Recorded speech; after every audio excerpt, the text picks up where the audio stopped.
మనము దేవుని యొక్క సన్నిధిలో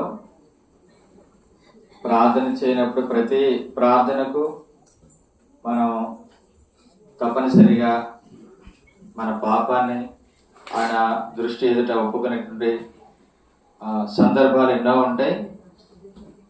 అయితే ఈ సమయము దేవుడు మనకు అనుగ్రహించినటువంటి యొక్క చివరి దినం, ఈ యొక్క సంవత్సరం అంతా కూడా కొన్ని కుటుంబాల్లో శ్రమలు, అలాగే మరణాలు, ఇటువంటి వ్యాధులు, మరణ పడక మీద వరకు వెళ్ళి సజీవులుగా ఉండి దేవుని యొక్క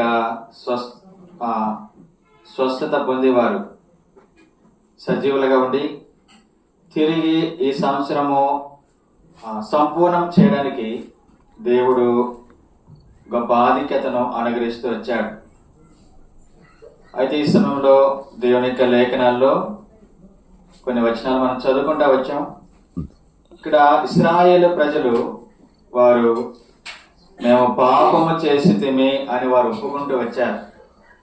కాబట్టి మనం ఒప్పుకునే పరిస్థితి దేవుడు మనకు అనుగ్రహిస్తూ వచ్చాడు. కాబట్టి అనేకులు వారి పాపమును ఒప్పుకోలేరు, ఎందుకంటే వారు సత్యమును తెలుసుకోలేదు. కాబట్టి వారి పాపం వారు ఒప్పుకోలేరు. వారు అనుకుంటారు మేము నీతిగా ఉన్నామని, వారు అనుకుంటారు మేము యథార్థంగా ఉన్నామని.